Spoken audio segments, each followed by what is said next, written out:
Welcome to the Alain Guillot podcast, a podcast about life, leadership, and money matters. Our guest today is Alan Mikhail.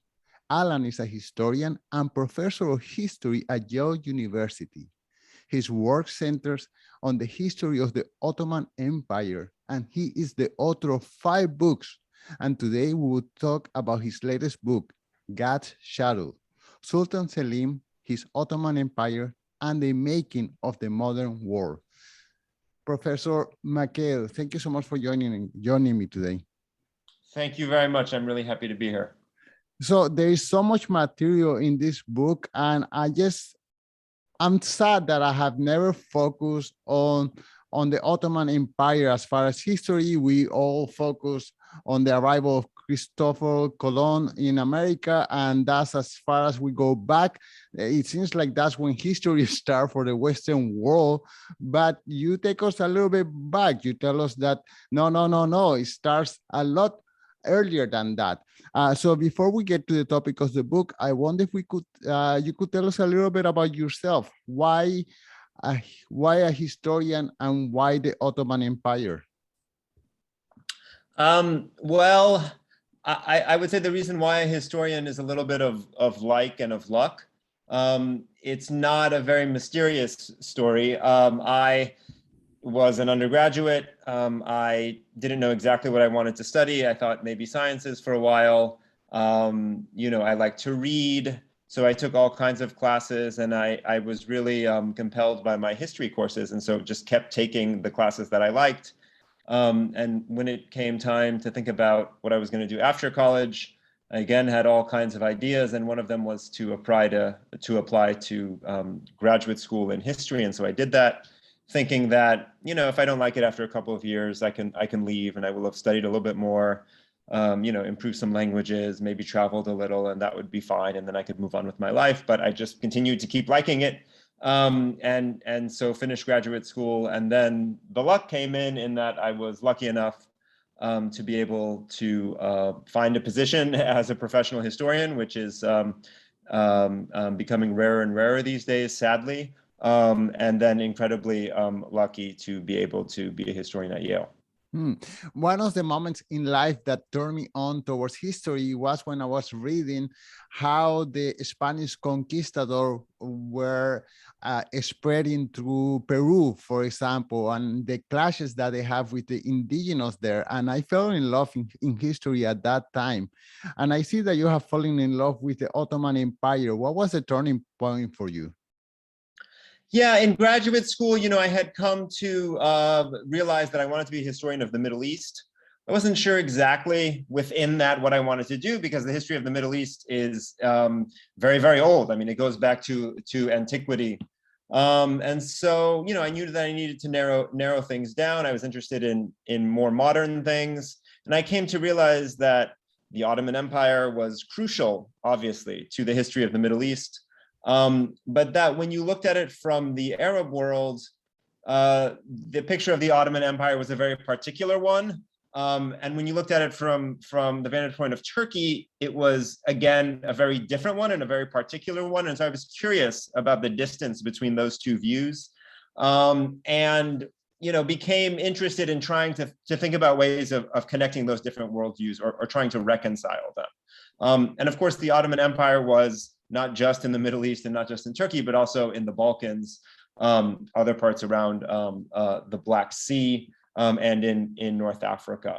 So it seemed to me that to understand the Middle East in the last 500 years, one had to account for the Ottoman Empire. And so I decided to make that the focus of my study. Right. Can you describe a little bit more precisely the name of the countries, the today's names of the countries that at one time were part of the Ottoman Empire, so that we can guide the listeners to know which geographical area we're talking about? Sure. Yeah, the numbers change sometimes because borders are changing. But some, 30 to 35 modern day countries have histories that trace back to the Ottoman Empire. So if we think about North Africa, it's all of the North African countries except Morocco. So from Algeria in the west to Egypt in the east. So Algeria, Tunis, Libya, Egypt, sometimes Sudan in the 19th century, northern Sudan especially. Then if we move a little bit northeast into what we usually call the Middle East today, so Israel, Palestine, Lebanon, Syria, Jordan, Iraq, parts of what is today Saudi Arabia, parts of some of the Gulf countries also, modern day Turkey, of course, in the Caucasus, again, it doesn't map exactly on, but in certain periods, parts of Georgia, parts of northern Iran, in the Balkans, Romania, Bulgaria, parts of Greece, Hungary,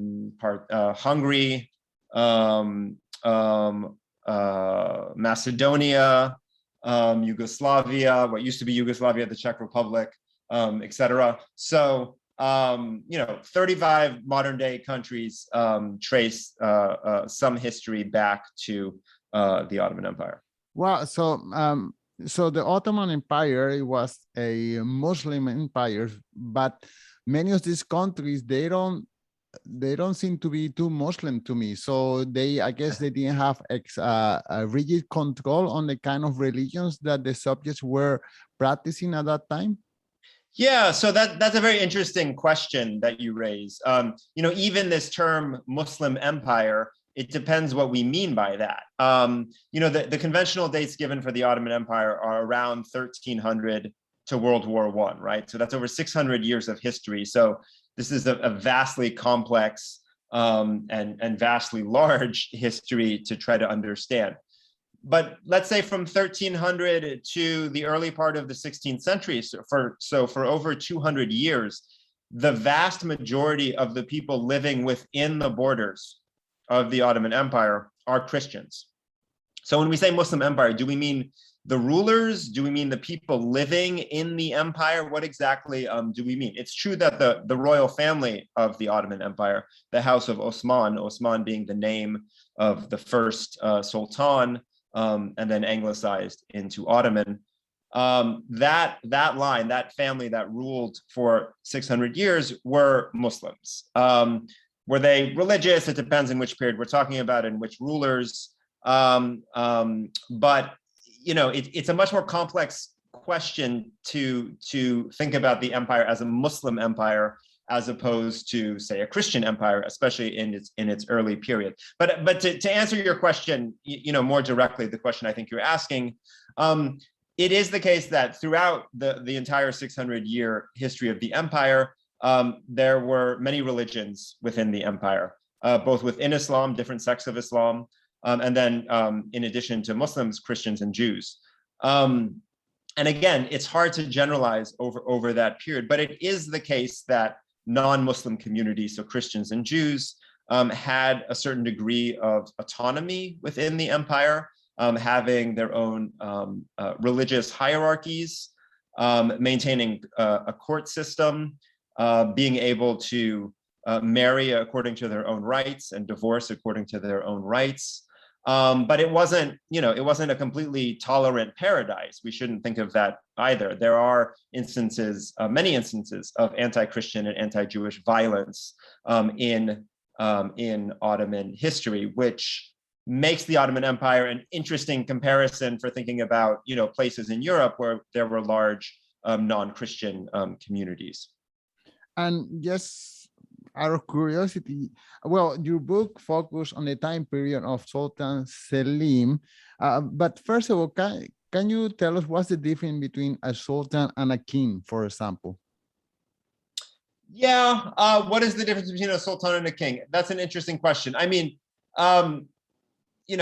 king is also not a static category, but sultan, the Ottoman sultans in particular, very much thought that their rule was endowed by a heavenly power, right? That they were divine rulers on earth. So the title of my book, God's Shadow on Earth, I just shortened it to God's shadow, is one of the nicknames of the Sultan, right? That he is God's shadow on earth, God's representative on earth. But also a secular authority, obviously, able to promulgate laws of his own. In some ways very similar to a kind of divinely endowed kingship that we're more familiar with in European history. Okay, so before we move into the life of Sultan Selim, can you tell us a little bit about the economic importance of the Ottoman Empire at that time? And well, you allude that that's one of the reasons why Christopher Columbus decided to come to America or search for an alternative route to reach, I guess, the Indians. But yeah, what was the economic stronghold of the Ottoman Empire at that time? Yeah, I mean, they are really the middlemen of trade between the Mediterranean world and the Indian Ocean world. So if we think of overland trade routes from the Eastern Mediterranean and from Southeastern Europe to China or India or Iran, they almost exclusively move through what will become the Ottoman Empire, right? It is the case that the Middle East was the hinge of trade between the Mediterranean and the Indian Ocean world long before the Ottoman Empire. So again, into antiquity, you see this as well. But the Ottomans, inherit that role. So that meant that the Ottomans and then previous polities were able to excise taxes from that trade, to in times of political confrontation try to adversely impact that trade for military purposes. It meant that their markets in the major cities of the Middle East also had goods from all over the world.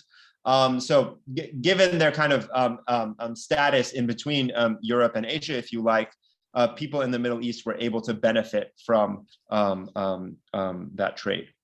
So imagine for a second that I am a trader from Italy and I want to buy some spices or silk from India. What would be the route that I would take in order to do this commerce? Right. So in certain periods, you could buy those textiles in the Ottoman Empire, or again, a previous polity in the Middle East, in major cities. So those silks would have been in the markets of Cairo or Aleppo, or some of the Baghdad, some of the major cities in the Middle East, where Indian traders would come and sell their goods, and then people from Europe could come and buy those goods in those cities. But if one wanted to travel all the way to India, so the paradigmatic example of this is Marco Polo, of course. He travels through various cities in the Middle East. A lot of the routes of the Silk Road was not one single route, but there were multiple roads as part of the Silk Road. Many of them ran through Turkey and what is today the Levant to the Mediterranean. So one could travel along those routes, staying at caravanserais or various other lodgings along the way. It was known where one could stay along the route. One could travel himself all the way to India, but more so, Venetian traders, other merchants from Europe would buy goods from further east in the markets of the Middle East. Right. Okay. So I admit I am addicted to coffee. And you talk about the coffee being the first world traded commodity. Can you tell us a little bit about the trade of coffee, my eternal addiction? Yeah, mine as well. So as best we know, coffee begins being planted or grows naturally in what is today Ethiopia, and that route between the Arabian Peninsula and Ethiopia was one that was plied by traders quite regularly, again, going very far back. And so we think that either merchants from Ethiopia trading in Yemen, or perhaps Yemeni travelers in Ethiopia, found coffee, saw that people in Ethiopia it was initially chewed. The berry of the coffee plant was eaten. It wasn't made into a drink. They brought back some of these berries to Yemen and parts of the Arabian Peninsula, and it grew well there. The way this connects to my story is that Selim is the Ottoman Sultan who begins the integration of Yemen into the Ottoman Empire. And it's there that the Ottomans learn about coffee in Yemen. And it is the unity of the Ottoman Empire connecting a place like Yemen to Syria, to North Africa, to Turkey, to the Balkans, that allows for the movement of coffee, initially from Ethiopia, it moved to Yemen, but from there, the Ottomans facilitate the movement of coffee up into the Middle East, through North Africa, eventually into Europe. Traders will take it to Southeast Asia, and the subsequent history of coffee is very different. It gets planted in Southeast Asia, eventually in the Americas. But the Yemeni control of global coffee markets will last well into the 18th century, and earn hefty profits for the Ottomans, and then obviously for local traders in Yemen, before that market is supplanted by Southeast Asia, and then later by the Americas. Right. And it's the coffee trade sounds sexy, but the main economy of the Ottoman Empire at that time was what?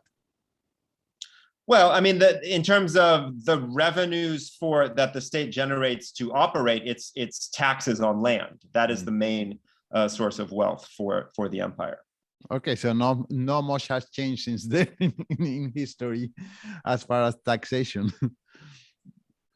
Okay, so in the Ottoman Empire, there were a series of sultans, many of them very important in history. Why did you decided to focus on Selim?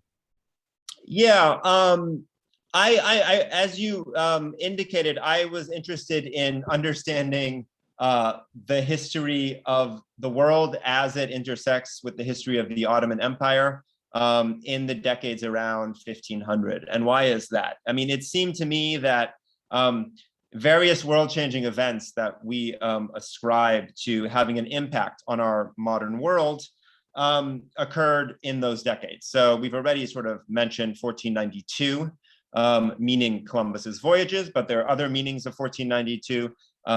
The Reconquista in southern Spain, the expulsion of the Jews from Spain, all of that happens in 1492. The coffee story we mentioned as a kind of proxy for thinking about the rise of global commerce happens in this period. Various religious reform movements happen in this period within Islam, the Protestant Reformation.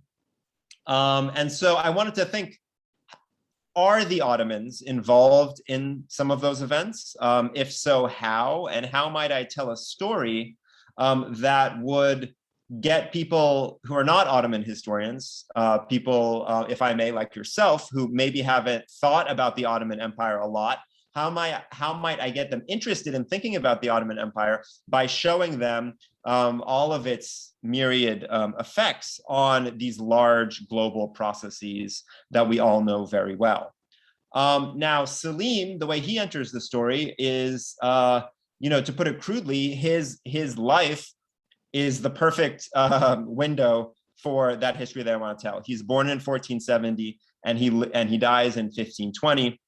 He becomes Ottoman Sultan only towards the end of his life and is not Sultan for very long. But by pinning my story to the life of Selim, I'm able to say something about the Ottoman Empire, about its major processes, how it functions, where does it get its money, some of its governing structure, what is the dynasty like, what is it like living in the Ottoman Empire. I'm able to tell that story. And then also to pivot to some of these more global events, 1492, the Reformation, the rise of global commerce, to show how the Ottomans were a part of that story as well. So Selim is my mechanism for telling that story. He's neither my hero nor my enemy. in the book, but is my vehicle for telling this larger story of global history and the Ottoman Empire. And to your view, why is it that the West have neglected to tell this story? Why we never hear about it, or the influence of Muslims, or any of these facts that you bring to light?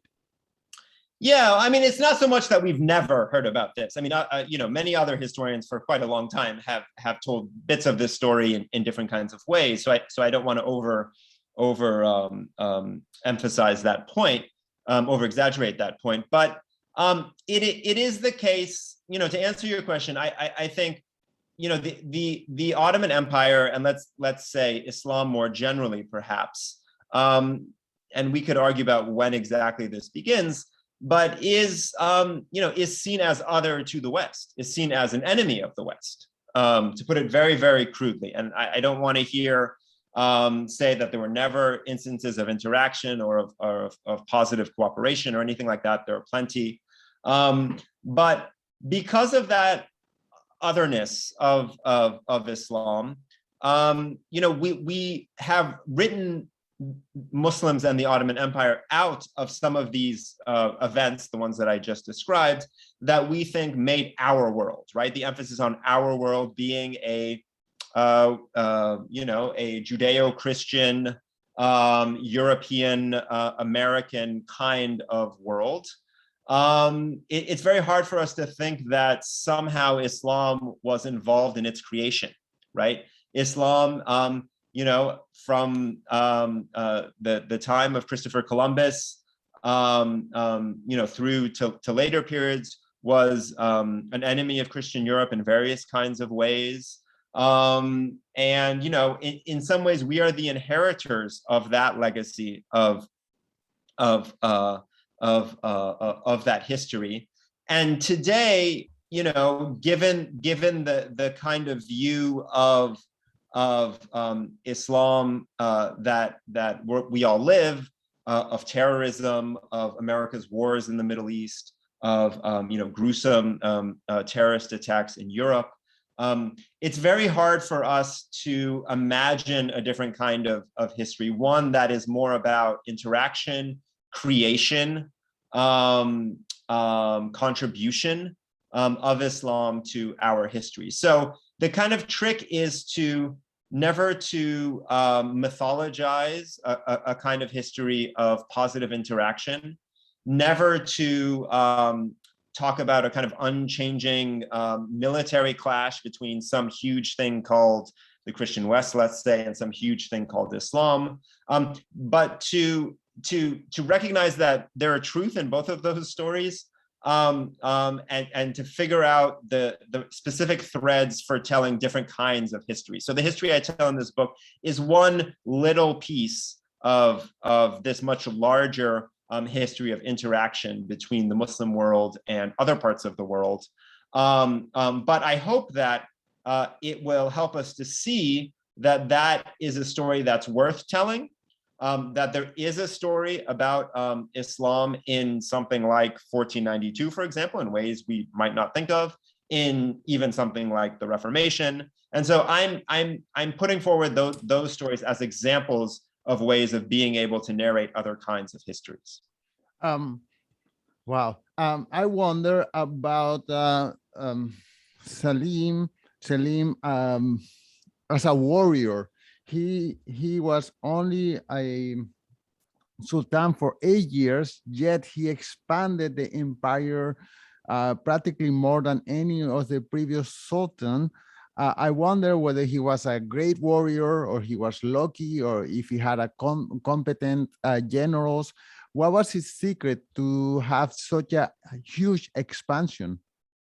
Yeah, I mean, he's a very aggressive, militaristic, blood-minded figure. And we could talk about maybe some of the reasons why that is. But you're right that he expands the Ottoman Empire more than any other single sultan in Ottoman history, in 600 years of Ottoman history, more than doubles the territory of the empire. The reasons for that success are, I think, one, what I said, his own kind of personal manner. But yes, he has very, very competent generals. He he gives them sort of, I don't want to say free rein, but he encourages the kind of more aggressive expansionist elements within the Ottoman military in that period, and very much wants to expand the Ottoman Empire.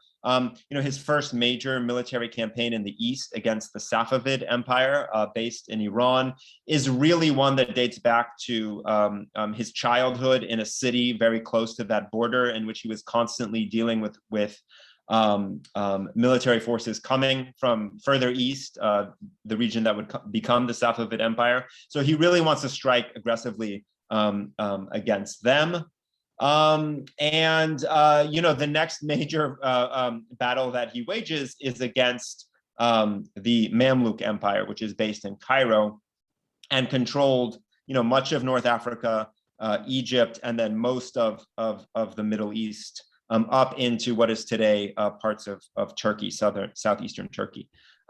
So that's really the major expansion that he undertakes in 1516, 1517, is this conquest of the Mamluk Empire. So it's a combination of his and his military's aggressive stance, their weaponry. They have very advanced weaponry. The Mamluk Empire in this period is weak for a couple of reasons, economic and military, and the Safavid Empire is quite a new state and is also still getting its footing. So in some ways, the Ottomans are in a very strong position by the time Selim comes to the throne, and he takes advantage of that.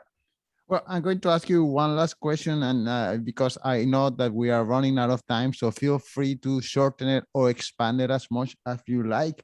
But in regards to his personality, you mentioned that he had an aggressive personality, and he dethrones his father and he kills his brother in order to become Sultan.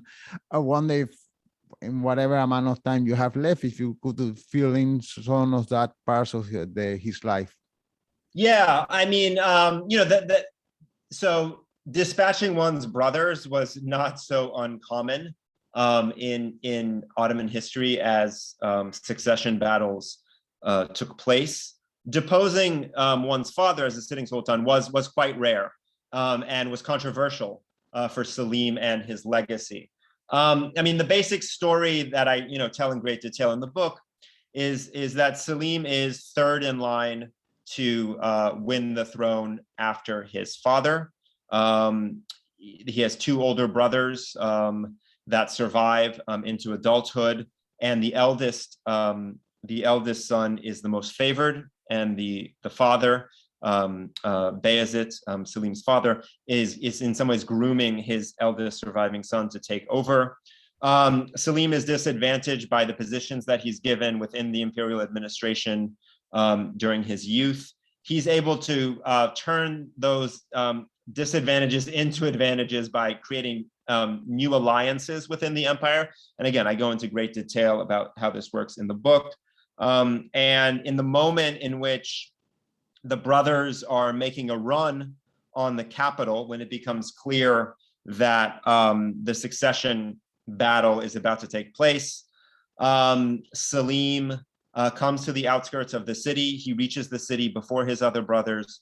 He storms into the palace, into the Topkapı Palace in Istanbul, and gives his father an ultimatum: step down, give me the throne, or die. This is what the sources say. So his father, steps down. He dies in very dubious circumstances. He is on his way out of the capital city to a kind of forced retirement out in the countryside, and dies on the road to that retirement. Some historians have suggested Selim had him killed, had him poisoned. Others said, he had a heart attack on the road and died of natural causes. We probably won't know. But once Selim has done away with his father, he goes after his older brothers, because as long as his older brothers are somewhere in the empire, they have deep connections to parts of the administration, to parts of the military. And so they might be able to organize a coup against their brother. So he spends the first year of his sultanate, of being on the throne, going after his two older brothers and kills them. And it's once he kills them that he's really secure on the throne. And again, that's not something that's so uncommon in Ottoman history or in other imperial histories. Right, it's not too dissimilar from the series Game of Thrones, where they kill each other to gain power. And okay, so he spends 8 years as a sultan, and then he died. How or of what? Yeah, so he dies in September 1520. Again, historians, there's some debate about how he dies. He dies of a disease, it seems, probably plague. Some people have suggested anthrax that he got from his horse, which was a quite common thing. But he dies at the age of 50 in 1520. Right. Well, there's so much to discover, and I just kept on going back and verifying all the historical facts that you bring forward to different sources, and it's just an expanding web of information. I really had a great time reading this book. I wonder if you could tell us one more time the title of the book and where can the listeners follow your work? Sure. The name of the book is God's Shadow, Sultan Selim, His Ottoman Empire, and the Making of the Modern World. It's available for purchase through all the normal channels. I have a website, which is alanmikhail.org. The book is available in the UK with a slightly different title. It's been translated into Dutch, Italian, German, and will be translated into Turkish, Chinese, Korean, Slovenian. And I think that's all I have at the moment. Yeah, I mean, it's fairly easy to acquire. Alan, thank you so much for your time. Thank you.